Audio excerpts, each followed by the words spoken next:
God was speaking in Isaiah 46 verse 9. Here is what he said. He said, remember not the former things of old, for I am God and there is none else. I am God, there is none like me. There's no other God and there's no one like God. Now hear this. There are not many gods. The reason you hear they say many gods is because men can call anything God. It doesn't mean they are God. If I carry this speaker now, I say this is my God, you will call it a God. Is it a God? Not a God. So all the demons that people worship, they are not gods. Every spirit knows that there's one God. Even the ones they worship know that they are not God. So please get this right. There's no other God anywhere. People may say there are many gods. You may see it written in places that there are many gods. They are actually not God. They are only called gods. God knows that He is alone. Every spirit that is worshipped knows that they are not God. If you meet them, they will tell you, I'm a demon, no, I'm not God. I was created. What makes God God? Only Him has the criteria. No other spirit has it. And that's why God will tell you without contradiction. Isaiah 46 verse 9. He said, for I am God, there is none else. I am God, there is none like me. Meet all those so-called spirits that are being worshipped. They will tell you we are demons. We are not God. At best, they are fallen angels. There is only one God. Only one. People may misunderstand other things as God,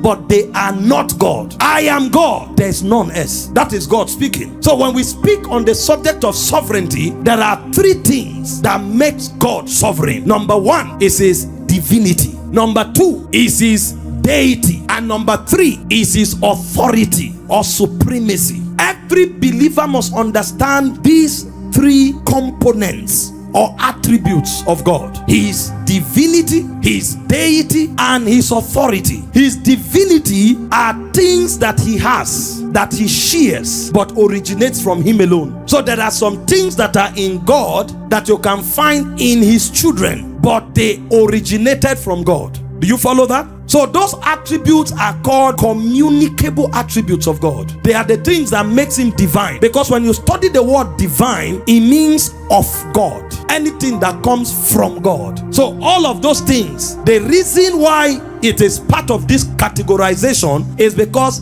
although He shares it with others, He is the source. And His manifestation of these attributes is absolute. Only Him manifests it in essence and in action in an absolute manner. For example, God is righteous. He gives us His righteousness and we have His righteousness, but only He is the source of righteousness, and only He manifests righteousness both in essence and in functionality in an absolute way. We have righteousness as a nature, but we can't manifest it absolutely because we are still undergoing transformation. But God has righteousness as source, and it defines His essence, and He manifests righteousness in an absolute manner. God has never erred. You will never trace any form of history and hear, not seen, mistake. He has never made a mistake. He is right and has always been right, and will always be right. So He doesn't just have righteousness as His essence, He also manifests it